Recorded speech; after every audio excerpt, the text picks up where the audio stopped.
Estimate शुरू करते हैं। 2 पेज पढ़ेंगे, ठीक है। देखो एस्टीमेट क्या होता है, एक ऐसी टेक्निक जिससे किसी प्रोजेक्ट की अनुमानित कॉस्ट और उसमें लगने वाला टाइम या उसमें लगने वाले मटेरियल मद, ठीक है, इसकी क्वांटिटी का हम पहले ही पता लगा लेते हैं, उसे कहते हैं एस्टीमेट।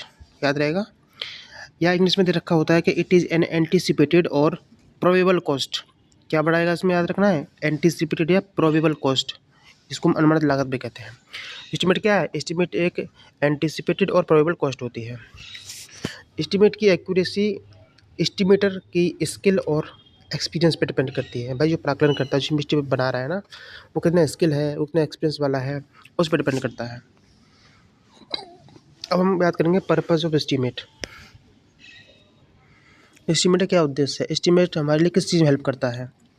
देखो, it gives idea of time required for construction of project. किसी भी प्रोजेक्ट के कंस्ट्रक्शन में लगने वाला समय, कितना समय उसमें खर्च होगा, इसके बारे में हमको बताता है एस्टीमेट। इसका एक उद्देश्य होता है एस्टीमेट करने का। दूसरा उद्देश्य ये होता है एस्टीमेट करने का कि हमको मटेरियल की क्वांटिटी और कॉस्ट का आइडिया लग जाता है, कितना कॉस्ट आएगा, कितनी मटेरियल लगेगा, ठीक है, जिससे हम अपने खर्चे पर कंट्रोल कर सकते हैं, ठीक है, और फंड की व्यवस्था कर सकते हैं। बिल, भाई बिल बना सकते हैं कितना खर्चा आएगा, उसके साथ हम टेंडर इन्वाइट कर सकते हैं लेकिन उसके लिए, ठेकेदार के लिए। तो ये हमारा पर्पज़ होता है एस्टीमेट का।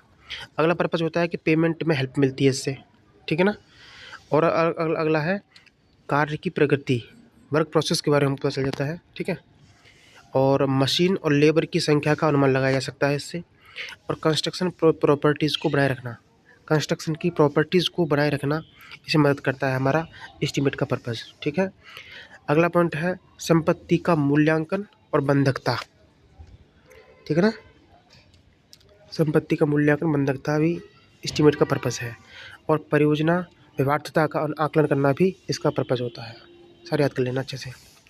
अब पढ़ेंगे टाइप्स ऑफ एस्टीमेट। 2 प्रकार का होता है भाई, एक प्रिलिमिनरी जिसको हम रफ कॉस्ट एस्टीमेट भी कहते हैं, इसको हम अप्रॉक्सीमेट एस्टीमेट भी कहते हैं, और इसको एब्स्ट्रैक्ट एस्टीमेट भी कहते हैं। जैसा नाम है इसके, कौन से नाम है, abstract estimate, rough cost estimate, preliminary estimate, ठीक है।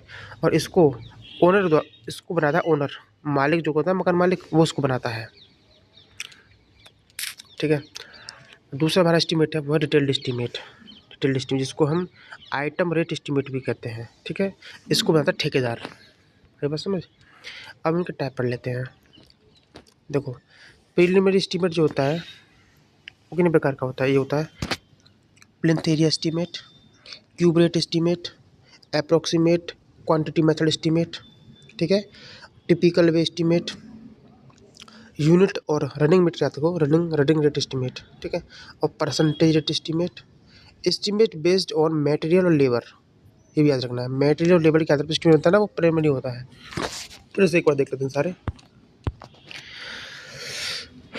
Plinth area estimate, cube rate, approximate quantity method estimate, ठीक है, पूरा नाम है।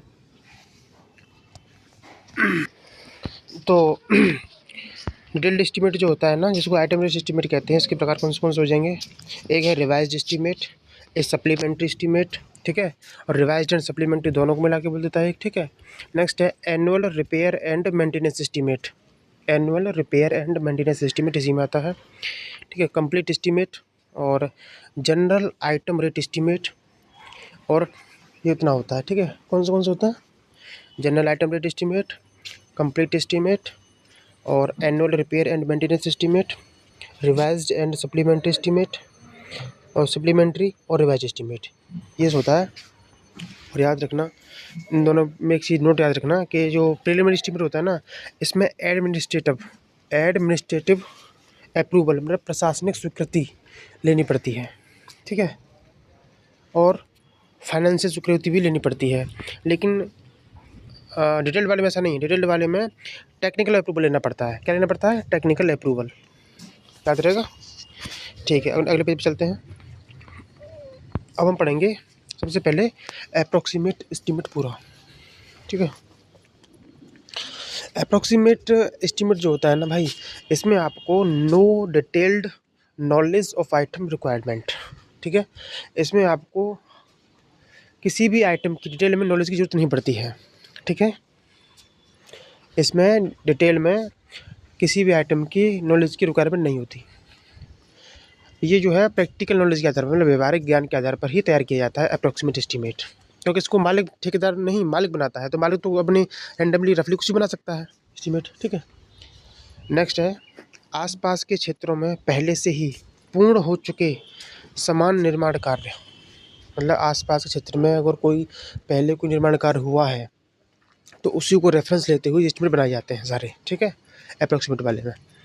लेकिन वो उसी डिज़ाइन का होना चाहिए, उसी कैटेगरी का होना चाहिए, उसी स्थान पर होना चाहिए, ठीक है। तो आसपास के क्षेत्रों में पहले से ही पूर्ण हो चुके समान निर्माण कार्य से एकत्र किए गए डेटा का यूज़ करके, ठीक है, नए कार्य में करके जो उसी स्थान पर आसपास बन रहा हो उसमें यूज़ करते हैं, ठीक। अर्थात पहले से ही व्यवहारिक दर पर गणना की गई मात्रा से की जाती है। ये बहुत इंपॉर्टेंट लाइन है कि पहले से ही व्यवहारिक दर पर गणना की गई मात्रा से की जाती है, मतलब ये व्यवहारिक नॉलेज के आधार पर ये बनाया जाता है, ठीक है। नेक्स्ट है, इसमें प्रशासनिक स्वीकृति और फाइनेंशियल स्वीकृति लेनी पड़ती है, बता चुका हूँ। और कंटिजेंसी मतलब फुटकर व्यय 5 से 10% अप्रोक्सीमेट एस्टीमेट का 5 से 10% फुटकर व्यय लिया जाता है अप्रोक्सीमेट एस्टीमेट में, ठीक है। मतलब ऐसा कह सकते हैं कि जो कंटिजेंसी होती है ना, अप्रोक्सीमेट एस्टीमेट कितने परसेंट होता है, 5-10%। और याद रखना, कंटिजेंसी हमेशा टोटल कॉस्ट पर ली जाती है, किस पर, टोटल कॉस्ट पर निकाली जाती है। नेक्स्ट है, अब हमारे यहाँ से पढ़ेंगे टाइप पढ़ेंगे अप्रोक्सीमेट एस्टीमेट के कौन से होते हैं। देखो, पहला है सर्विस यूनिट एस्टीमेट या रनिंग रेट एस्टीमेट से कहते हैं। यूनिट है रनिंग रेट एस्टीमेट कह लो या सर्विस यूनिट एस्टीमेट कह लो, बात एक ही है। तो ये क्या होता है, ये road, railway, canal, bridge, storage tank, colony, building और लंबी लंबी चीज़ों के लिए यूज़ किया जाता है। तो road, railway, canal, bridge, storage tank, colony, building, इनके यूज़ किया जाता है, ठीक है। और लेकिन एक कंडीशन यही है, मैंने बताया ना, अप्रोक्सीमेट एस्टीमेट हर एक प्रकार में ये चीज़ कॉमन रहेगी कि उसी एरिया में पहले से ही समान रूपी स्ट्रक्चर बनी होनी चाहिए और उसमें जो यूनिट यूज़ की गई हैं उन्हीं का अपने अपने यूज़ करते हो, ठीक है। तो देखो, उसी एरिया में पहले से बनी समरूपी स्ट्रक्चर की यूनिट और रनिंग रेट का यूज़ करते हैं, ठीक है। अगला पॉइंट, जैसे देख लो, इसमें रनिंग रेट में करते हैं ना, तो बिल्डिंग की प्रति रूम के हिसाब से, ठीक है, रोड रेलवे लाइन आदि की प्रति किलोमीटर के हिसाब से, ठीक है, फोरकास्टिंग की जाती है। और हॉस्पिटल में प्रति बेड के हिसाब से ये सब करते हैं, ठीक। इसमें नंबर ऑफ आइटम एवं रेट पहले से ही फिक्स होता है। इसमें नंबर ऑफ आइटम और रेट पहले से ही फिक्स होता है। ये हमारा होता है कौन सा एस्टीमेट, सर्विस यूनिट एस्टीमेट या रनिंग रेट एस्टीमेट, ठीक है। इसका बेस क्या है वैसे, भाई नाम ही उसका है यूनिट रेट एस्टीमेट या रनिंग रेट एस्टीमेट। तो इसमें जो इसका एक बेस है ना, इसका जो आधार है वो यूनिट रेट है, इकाई दर, ठीक है। इकाई दर का इस्तेमाल ज़्यादातर इसी में करते हैं रनिंग रेट एस्टीमेट में, क्योंकि इसमें हर चीज़ ना इकाई दर के हिसाब से ली जाती है, यूनिट रेट के हिसाब से ली जाती है। अगला हमारा एस्टीमेट है प्लिंथ एरिया एस्टीमेट, इसको हम स्क्वायर मीटर एस्टीमेट भी कहते हैं, ठीक है। देख लेते हैं इसके बारे में। तो ये मैक्सिमम बिल्डिंग के लिए यूज़ किया जाता है, स्पेशली बिल्डिंग के लिए इस्तेमाल किया जाने वाला एस्टीमेट कौन सा है, प्लिंथ एरिया एस्टीमेट है, ठीक है। अब प्लिंथ एरिया की कैलकुलेशन करने के लिए हम क्या करते हैं, लंबाई का चौड़ाई में मल्टीप्लाई कर देते हैं और प्लिंथ रेट से मल्टीप्लाई कर देते हैं, ठीक है। अब याद रखना, प्लिंथ एरिया में कंसिडर होने वाले एरिया,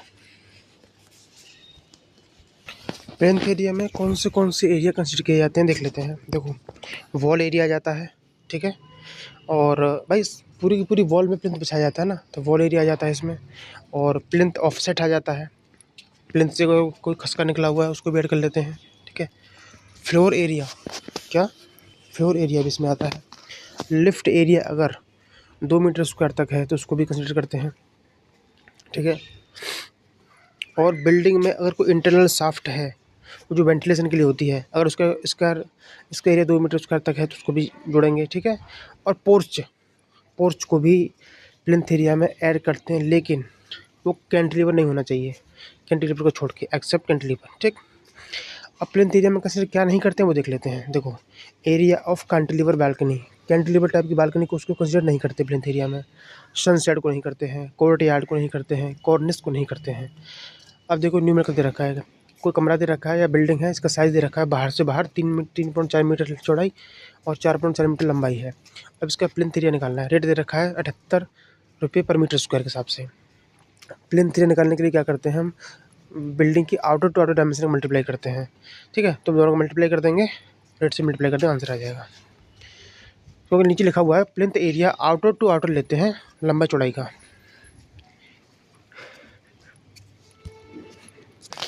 एक न्यूमेरिकल दिया है, देखो यहाँ से एक कमरा दे रखा है, उसके अंदर में घर है, उसके अंदर बना है आंगन, कोर्टयार्ड बना हुआ है। और आप जानते हो प्लिंथ एरिया में कोर्टयार्ड को कंसीडर नहीं करते हैं, तो माइनस कर देंगे। और आंगन का एरिया है 4/5, ठीक है।